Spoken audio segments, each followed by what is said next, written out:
Cedarstone Industry is proud to present the one-barrel, three-vessel electric pilot brewhouse. Pilot brewhouse is configured in a three-vessel system design, including one hot liquor tank, one Whirlpool/kettle combination, and one Mash Lauder ton.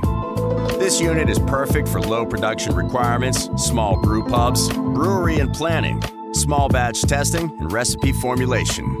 The controls are a Siemens PLC, housed in a NEMA 4X splash-proof enclosure, and use RTD temperature sensor for accurate process control. This system consists of 304 stainless steel vessels, fittings, and frame.